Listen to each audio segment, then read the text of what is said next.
126 AI Environmental Transparency Initiative from the UN. The AI6 podcast with Joanne Sweeney. The United Nations is calling on major AI companies to measure and publicly disclose the full environmental impact of its AI systems. Hello and you're very welcome back to AI6. I'm Joanne Sweeney on a mission to upskill 500,000 people for free on AI in just 6 minutes a day. And of course, at the weekends, we have the long listen. So last week, the United Nations launched the AI Environmental Transparency Initiative. First, let's hear from United Nations Secretary General Antonio Guterres. AI is also hungry for land, water, and power. The data centers behind it already consume more electricity than most nations.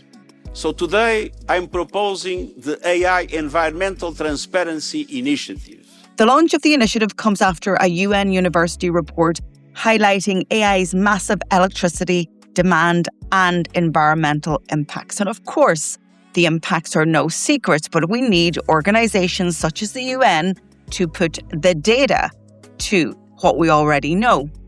And speaking at London Climate Action Week, Mr. Guterres called on major artificial intelligence companies in the private sector to publicly disclose the full environmental impacts of their systems and commit to powering all data centers with renewable energy by 2030. Only 16% of countries host AI-specialized cloud compute, and 90% of that capacity is concentrated in just 2 countries. Probably not surprisingly, they are the United States and China.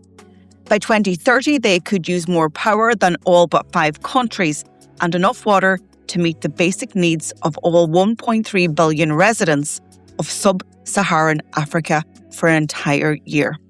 The training of frontier models demands immense energy. GPT-4 consumed 50 to 70 gigawatts of electricity over 100 days, roughly 40 to 55 times more than GPT-3. As I record this episode, OpenAI are releasing GPT 5.6, their most powerful model yet. And of course, there's also a water footprint. And if we think about GPT-5 training, it's estimated at 1 billion litres, enough to meet the annual domestic water needs of more than 135,000 people in sub-Saharan Africa. So the impact is real. The impact could be potentially devastating if it's not mitigated and if plans are not put in place so that AI does not negatively impact our environment, but also the people on this planet, and in particular in developing countries. So the 3 big takeaways from this initiative, the 3 big asks are mandatory disclosure of AI's footprint. The initiative calls on major AI companies to measure and publicly report the environmental impacts of their systems, especially across carbon emissions, electricity use, water consumption, and land use tied to data centers. This is meant to make AI's hidden physical costs visible and comparable, so policymakers, investors, and the public can scrutinize which firms are running genuinely sustainable infrastructure. Secondly, AI companies are urged to commit to powering all their data centers with renewable energy, for example, wind or solar, by 2030. This links AI governance directly to climate targets, signalling that large-scale AI deployments will be judged not only on safety or ethics, but also on whether they are aligned with decarbonisation pathways. And then thirdly, although the initiative is not yet legally binding, it clearly moves AI environmental reporting into the ESG mainstream and sets expectations that disclosure could evolve into regulatory requirements.